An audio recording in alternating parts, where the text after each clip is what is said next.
If I could give some birthday wishes from myself on my birthday to the BYU football program, what would those be? Why don't we do that today on Locked On Cougars? You are Locked On Cougars, your daily podcast on the BYU Cougars, part of the Locked On Podcast Network. Your team every day.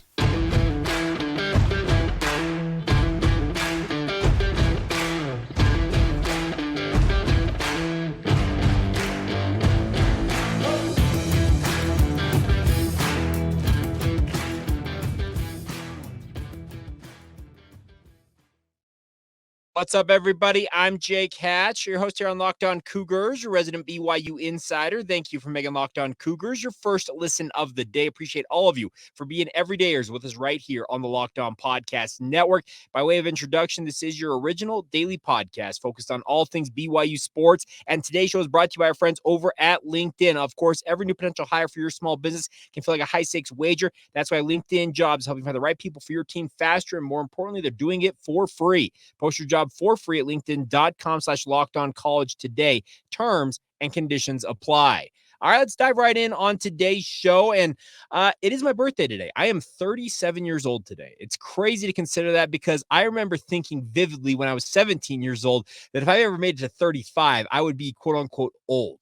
Well, guess what? I'm 2 years past that. I'm 20 years removed from that moment, but nonetheless, celebrating with family and friends, and obviously a good time to do that. But I wanted to have a little bit of fun on today's show. So if you'll permit me, on my birthday, there were three things in my mind that if I were able to have some birthday wishes that I was able to kind of essentially bequeath on the BYU football program, they came to my mind as I was kind of preparing for today's show. I said, you know what, let's do that. Let's kick off the show and talk about that. We'll talk some BYU basketball here in just a little bit. But the first thing, if I were able to kind of give a gift, so to say, or bequeath a birthday wish that comes true for the BYU football program in 2024, it would be that BYU has a guy at that quarterback position come out of spring camp, head and shoulders above the rest, and truly is the quote unquote guy for BYU at that position.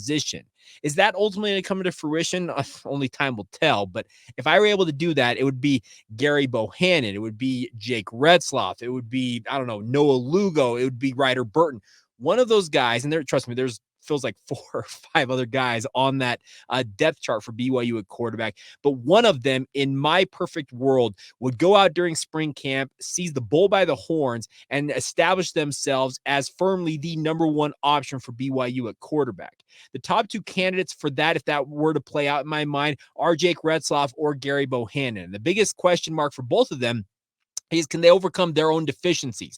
The deficiency for Jake Retzlaff was his penchant for having game-changing turnovers and not that great a completion percentage at multiple points during his 4 games as BYU starting quarterback.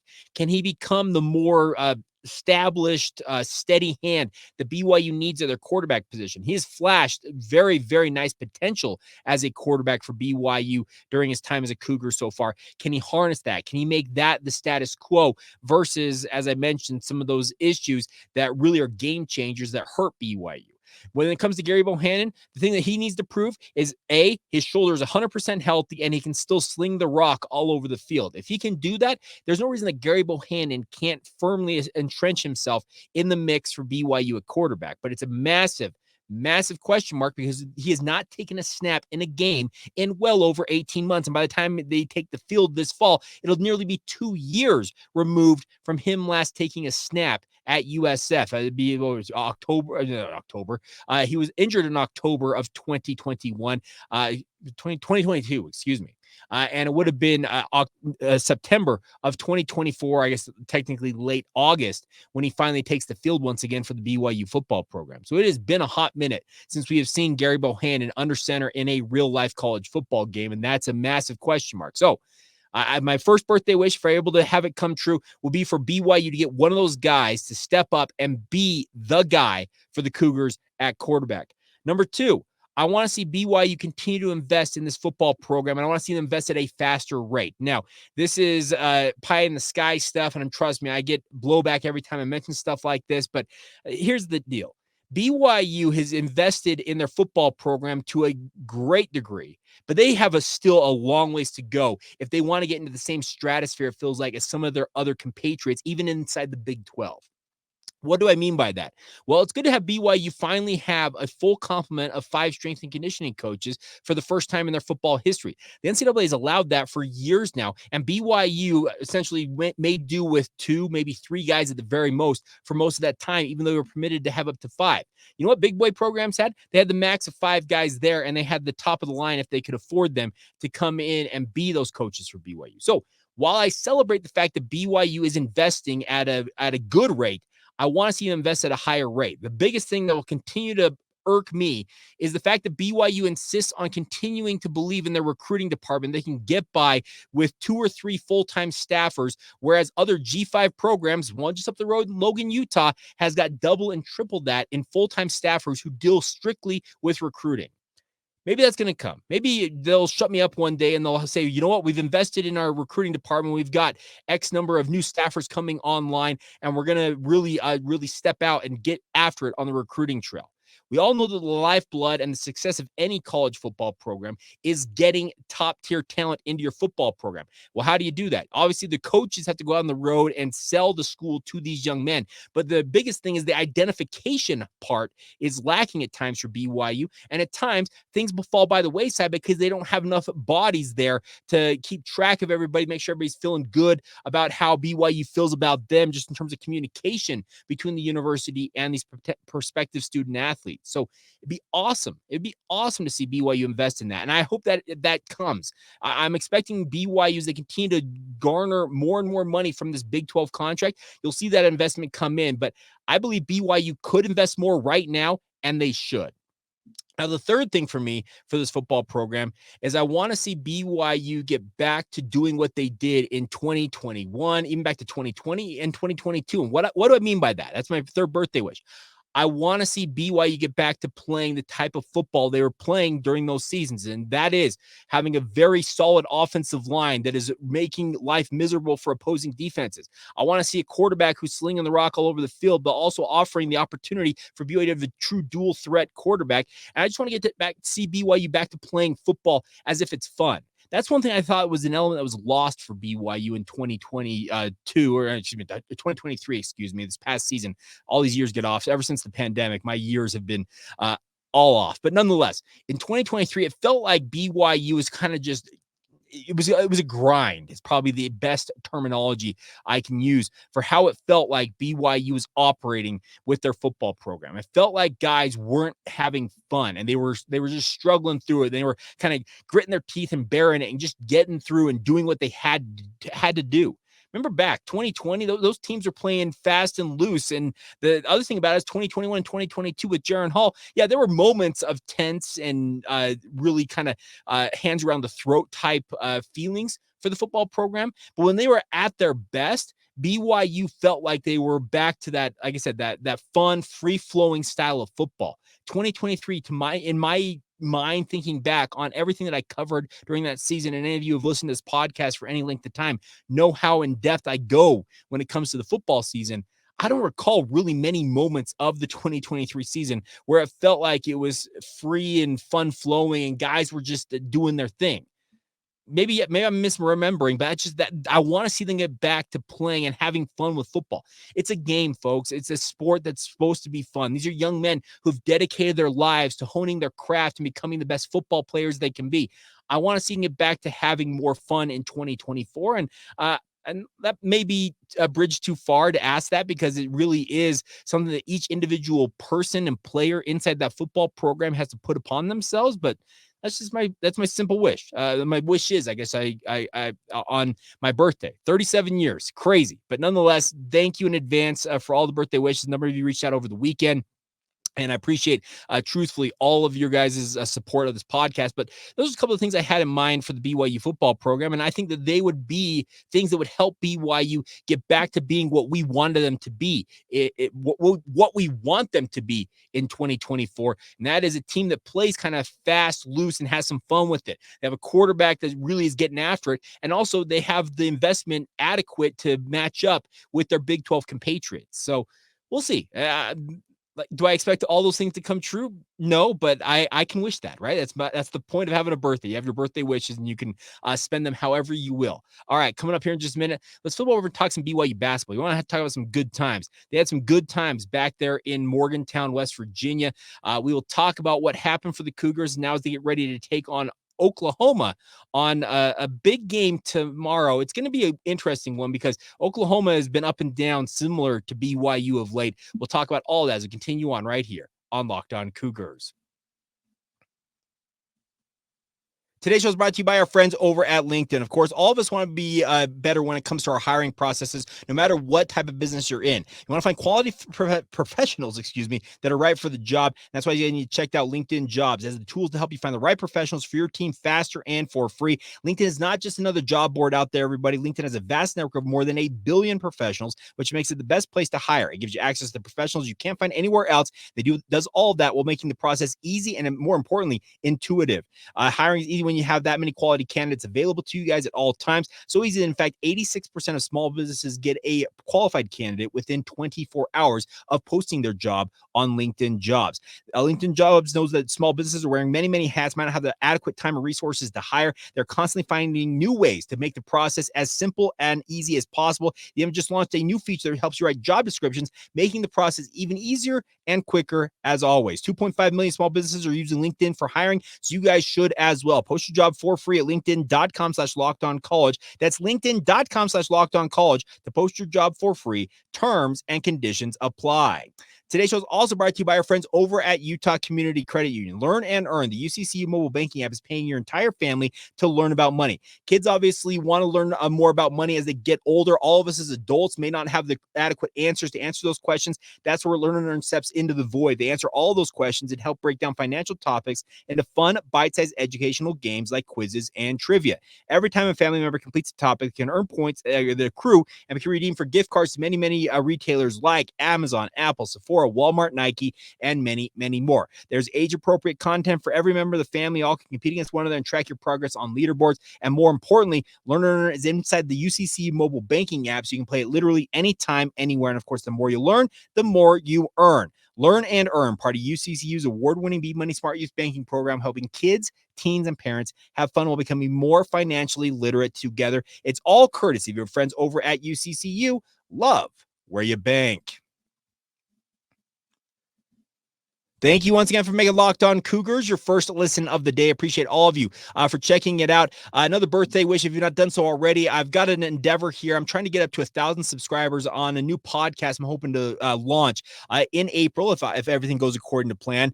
Mrs. Hatch, let's just put it this way. If I want to get this podcast off the ground, I've got to have it monetized from the day one that it launches. It's called the RPO Podcast. I will drop a link in the show notes.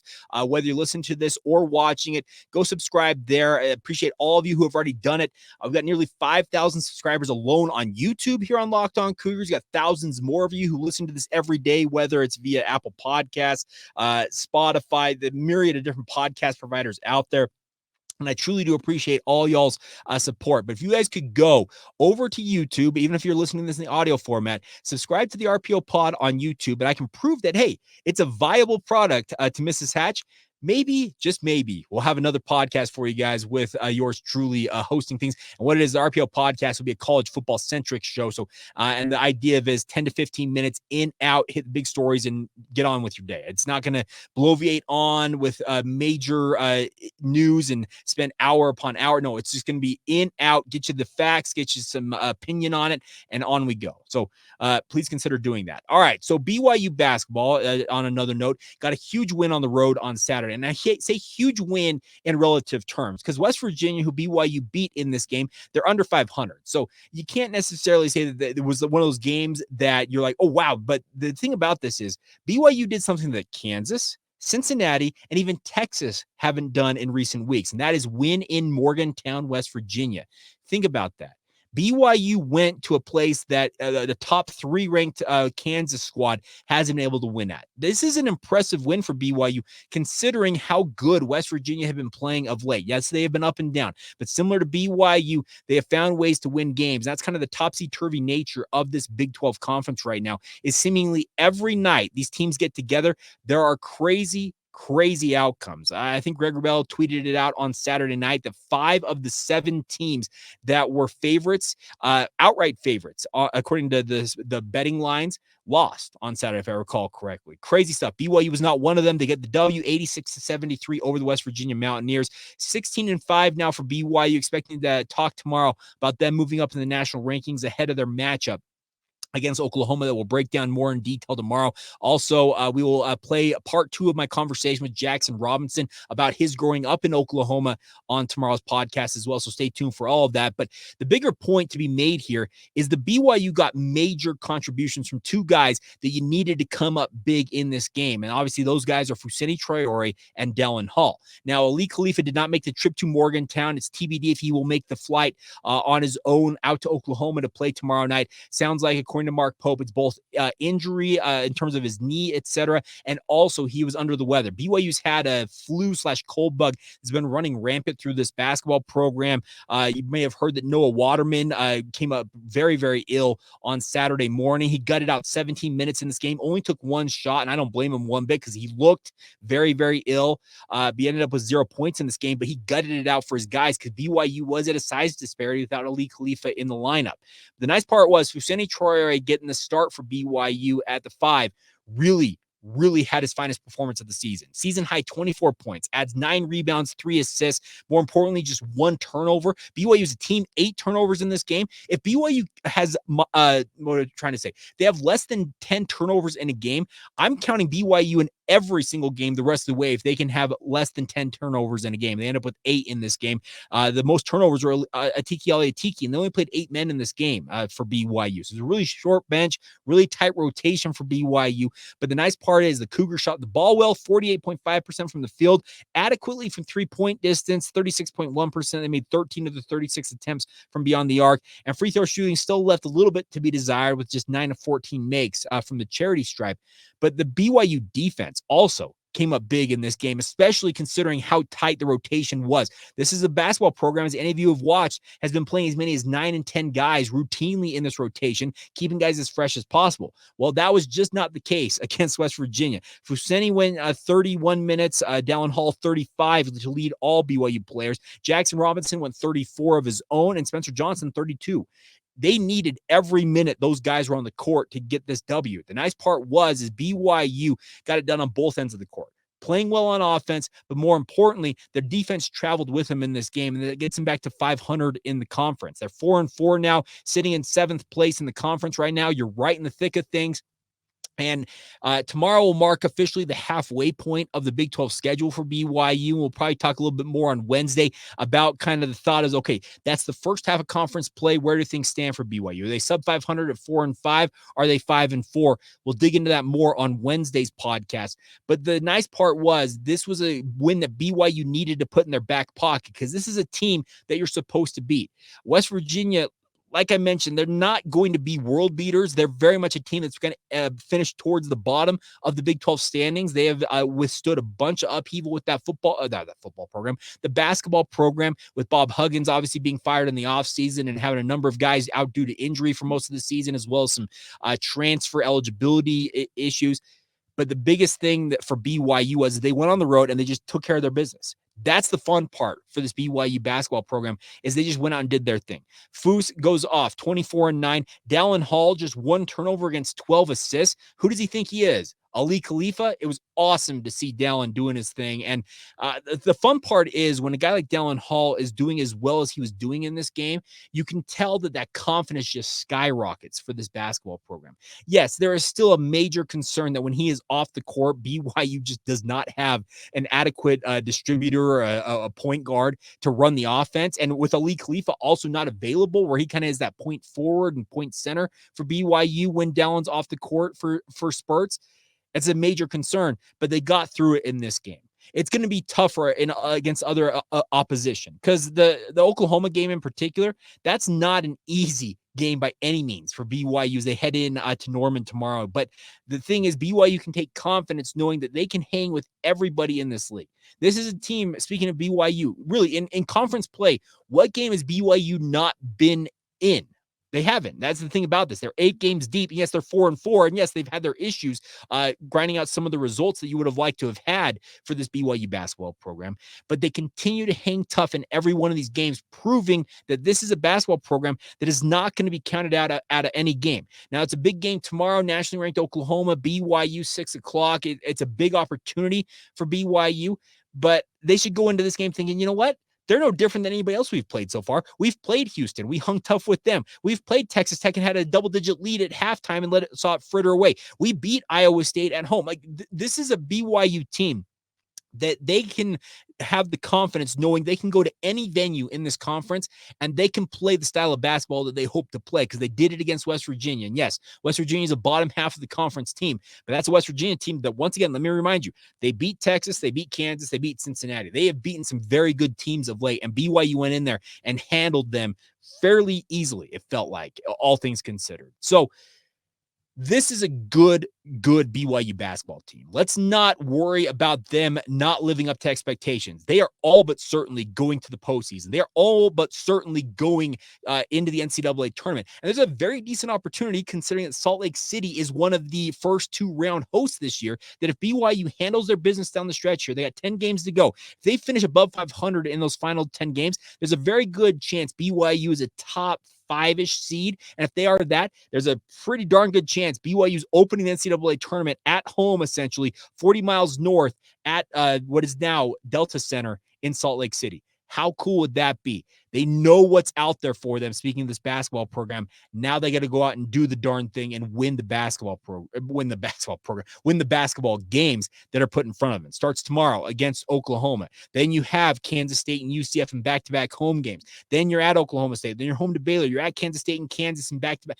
There is huge opportunity for BYU out there, but also you get on a bad run here. It also could go all too wrong for this BYU basketball program. It's all in their hands, though, and that's the nice part. They seized back control of their destiny with that win at West Virginia, and that cannot go undernoticed, I feel like, for this BYU basketball program.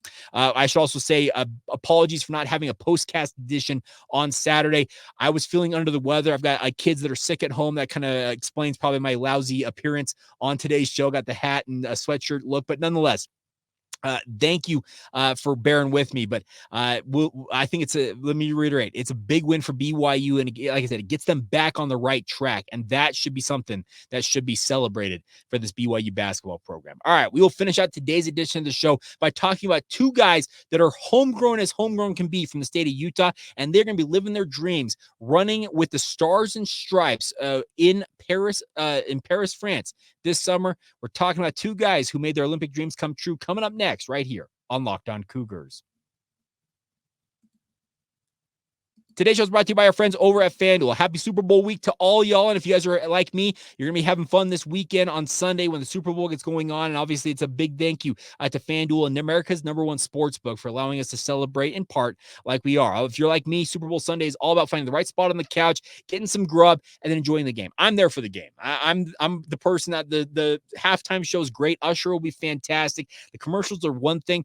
I am there simply for the competition. And you know who I am. I am all about the sport itself. But the best part is, if you want to have some extra fun during Super Bowl 58, do it with our friends at FanDuel and have some fun betting on things. Is Taylor Swift going to make it back from Tokyo in time? How many times is she going to be on camera? Will Travis Kelce propose after?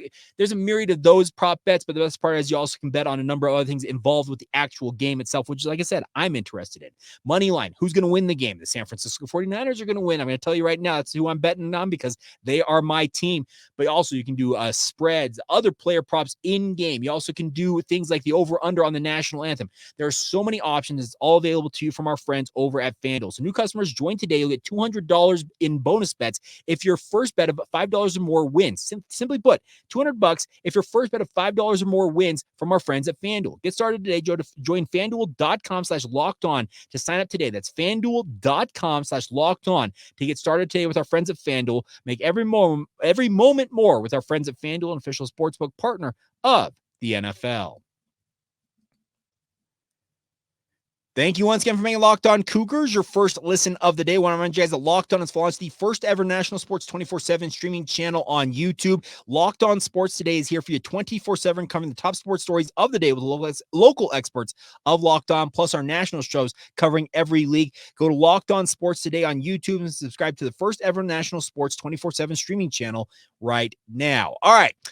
Big news over the weekend at the Olympic marathon trials in Orlando, Florida, and two former BYU standouts, the men's cross country and track and field program, Connor Mantx and Clayton Young, have secured spots on the U.S. Olympic team. They'll be headed to Paris, France this summer. They finished first and second at the Olympic marathon trials on Saturday. This is absolutely incredible, folks. I know that track and field and cross country doesn't necessarily make headline news, but I'm a guy who loves the Olympics. Maybe I'm revealing something about myself many of you didn't know, but I'm a guy that if the Olympics are on, I can watch anything, it feels like. And especially with the summer games, it feels like there's stuff on all the time. And with it being in Paris with so many hours, it's not like super ahead of where we are in the United States, but we're going to be able to watch a lot of the events in live time. To watch both of these two young men, or I guess I should call them men at this point, Connor Mantx and Clayton Young, now professionals, they're absolutely killing it. They finished 1-2 at the Chicago Marathon to establish themselves as contenders to make the Olympic team, and they made those dreams come true. And the best part was they made it look relatively easy, it felt like. They ended up running it, and Connor Mantx took first overall, clocking 2 hours, 9 minutes, and 5 seconds, while Young finished a second later at 2 hours, 9 minutes, and 6 seconds. The crazy thing about this, they were running sub 5-minute miles, folks. I can only dream of a day that in the resurrection, for those of you who like LDS terminology, that I can run a 5-minute mile. I ran a sub 6-minute mile at one point in my life, and I about fell over because I was so tired and astounded that I had accomplished that feat. The idea of maintaining a pace a full minute faster than that, I think it was a 4:52 pace for Connor Mantx as he finished first. To maintain that pace over 26 miles is just astounding to me. So, you know what? Big tip of the cap to both Connor Mantx and Clayton Young. They're going to be joining Jimmer Fredette. I believe Jimmer is already locked in. He's going for the 3-on-3 basketball thing to Paris. I'm sure there'll be a number of other former BYU athletes in coming days, weeks, and months in the lead up to the Paris games. They'll punch their tickets to Paris. We need to celebrate this more fully, folks. This is an awesome thing. The best marathoners in the United States of America are both former BYU guys, and more importantly, guys from the state of Utah. I got a lot of pride in my home state. I know a number of you listen to this outside the state. The state of Utah means a lot to me. I was born and raised here. I plan on living here my entire life if I can afford to do so. But it is awesome to see these guys who came up literally here in the state. Connor is up from the Logan area, went to Skyview High School, if I recall correctly. Clayton Young is from my neck of the woods, American Fork, which is a stone's throw away from where I grew up in Orem. And both of them living their dreams, running professionally now, and punching their tickets to the Olympics. I want to just tip of the cap to you guys, because I'll just put it this way. Jake Hatch ain't ever running a marathon. I say that, like, people are like, well, Jake, you ever wanted to? No, I've never wanted to run a marathon, but I can respect wholeheartedly people who put their heart and soul into it, because it is an awesome accomplishment. It's just not for me, and I will gladly watch these two men go out and do their thing in Paris, and I'll be rooting them on as much as I root on anybody else from the United States in the Olympic Games. All right, final notes real quick before we go on today's show. Congratulations to Alexia Jackson. She led BYU diving 2 event wins and a school record while competing at the Air Force Diving Invitational last week at the Cadet Natatorium. She saved her best for last. She broke her own school record with a score of 281.75 on the platform on Saturday. That is an awesome showing. Congratulations to Alexia Jackson. Similar to track and field and cross country, they don't necessarily make a ton of headlines when it comes to swim and dive, but when she sets a school record, I'm going to give her a shout out. So congratulations to Alexia Jackson. And then a tough loss for BYU women's basketball. They were taking on number 23 West Virginia on Saturday. Comeback attempts came up short in this one as they fall 76-69 to the Mountaineers in that game. That was Saturday afternoon inside the Marriott Center. Interest, full disclosure, with my kids being ill, I also had a family event that I was at. I watched both of these games after the fact that they had wrapped up, but it was a tough win for BYU women's basketball. They are back in action on Wednesday, though, as they will face Baylor. Big game, 7 o'clock. You can watch it on Big 12 now on ESPN+. Like I said, men's basketball in action tomorrow as they take on Oklahoma. So going to be an interesting back and forth with how these games go for the women's basketball team, where it's kind of a building up process, and the men's team where it's like, okay, just keep doing what you're doing and punch your ticket at the postseason. So two different kind of tracks here for both BYU women's basketball and BYU men's basketball, but fun tracks in their own right on both sides as we continue to track the final month and change of the season for both of them. So there you go. That's what I got for you guys on this Monday edition of the podcast. Once again, a big thank you to all of you for your support of the podcast. As always, hope you guys are all doing well out there on this Monday, having a fantastic February 5th out there. And of course, we'll be back with you guys again tomorrow, talking all things BYU sports. Once again, getting you ready for BYU against Oklahoma in men's hoops with a part 2 of a conversation I had with Jackson Robinson, a guy who grew up in Ada, Oklahoma. What does Oklahoma mean to him? What does it mean to the people in Oklahoma to have the Sooners doing what they're doing? We'll get to all of that tomorrow right here on Locked On Cougars.